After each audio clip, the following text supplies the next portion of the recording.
Ewenyigba TV, eviao penupomola. Akpa be mi de ka won play Ewenyigba TV Nyadzɔdzɔwo pe ke ne le Dabala Junction le Saptonu amete nutome. Amuga nuto le mi ekpo gana na makele Ghana to come godo kalisi be mi fa do pe aloje de le Germany bata to come nusinis eve English dictionary. Nyadzɔdzɔwo pe kana dama godo pe Nyadzɔdzɔwo do gbo le evegbeme. Kenya me ke agble ne mia yenye Peter nate agbeyome.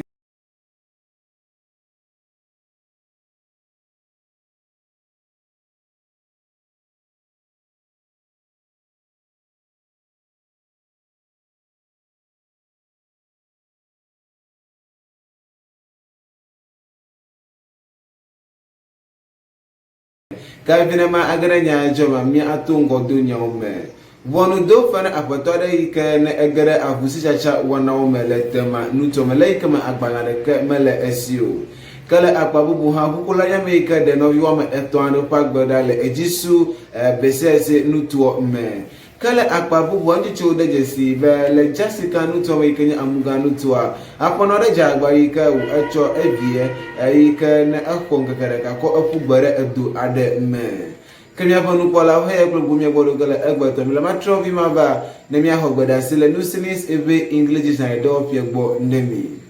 akpa be mi ora ga primi le yeme kan mi agare du kwa njo me mi en makai kan mi anno amuga nutome njecho de jesi be apabla evode ke nyono arenya me yike ajagba yika wu echo evi kana wuji honga kedeka ko afugbada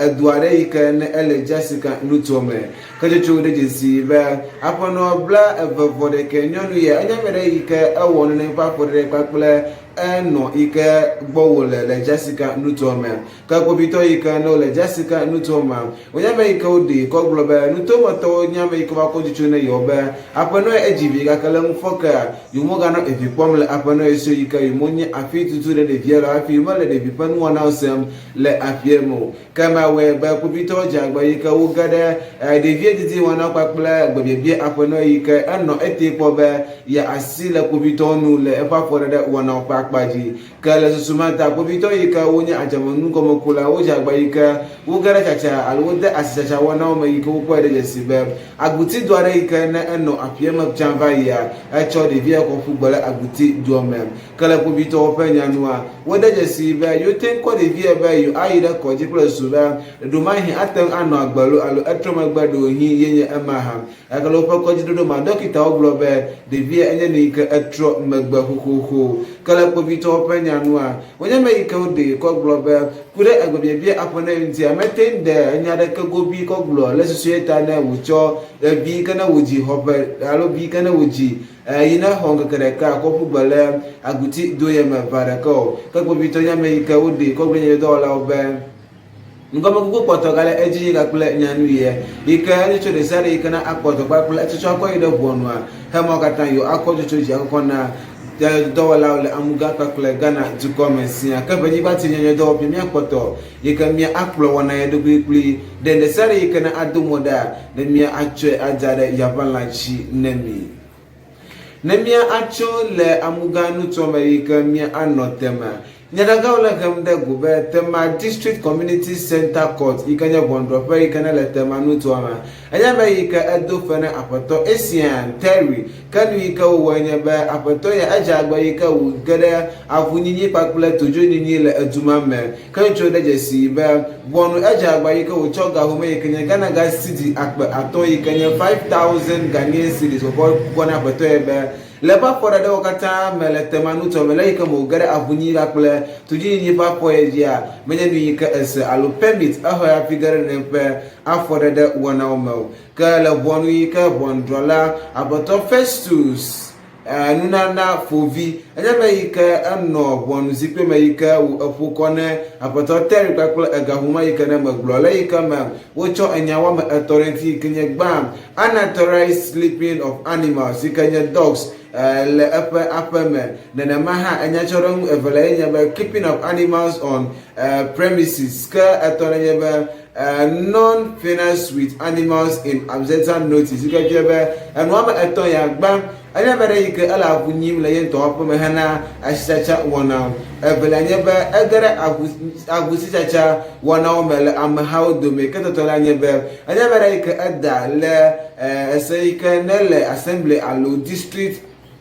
assembly plom le municipal alo tema nuto mame ka le vonwa onya me ike odi ko gro na apoto teribe neja agbaye ke wa gbugro ava le jinu ade ye pen ke bla evevo eviegbe yike wa chonchu ko va na bondo piebe yenya me ike yeja agbaye ke ye denene pa avu bakple dade yike nyim yelele nuto me ka le america nye prosecutor alo america wonya chora monto ide vonwa onya me ike ode jesi be nuto mo dola do onya me ike ko chuchuba ko ne yo podo piele jinu evie ike nye February bayi kwa kure apato e pa afore da wana untile ike mo globe avuga kule tojo ike nyi mola baba madame ji pa kule dugade ole avu yonti le yo pe do wana o me ike febi mo kwa ngoti darape le nuto mamo ka le wonu pe nya onua o de ko globe amba ike ole jajenye nya oji pom le temanuto me ike environmental health officers wa onya me ike wo gere apato e ji ike won fefe kwa do adangune kakala pa dang do kakle fefe kata no wona apato ya menye ni ike wo cho afwade ke le emutio ta mi akpo mo na apato ya le ike mo wura ba bon le pejinu ade pe ke bla eve vo evie gbe ike nye June 22nd ple eni cho de seri ike wa kokwa ine vondo fe ike mi akple dala wona ye me kene mia akwe awuru ne mi le egbenya jopa akpaji ike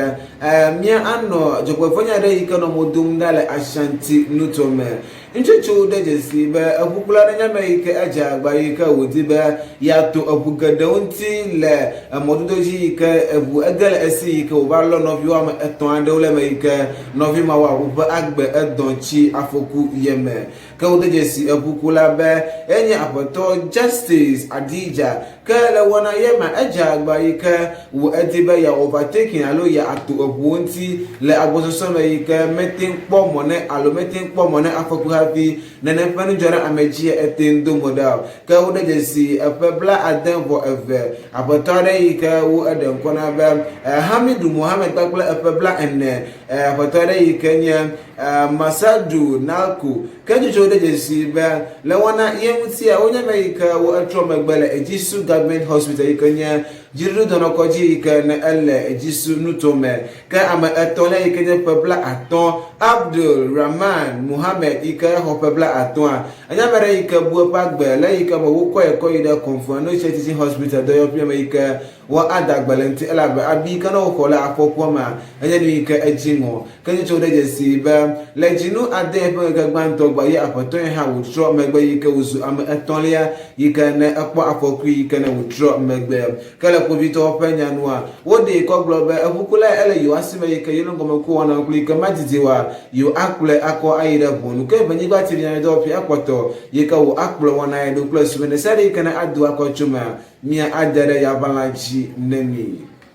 kenya banu pala gay morga mia chunya penya joko serale egban kekeji anyame ike gble nemia yenye Peter nate agbeyo makasi bi nyame ike tro asile jonta fiuga onyemoda ndokata namle egbe nyajope akwaji mi poto mia ka ona ka gble Ewenyigba TV nyajo do fie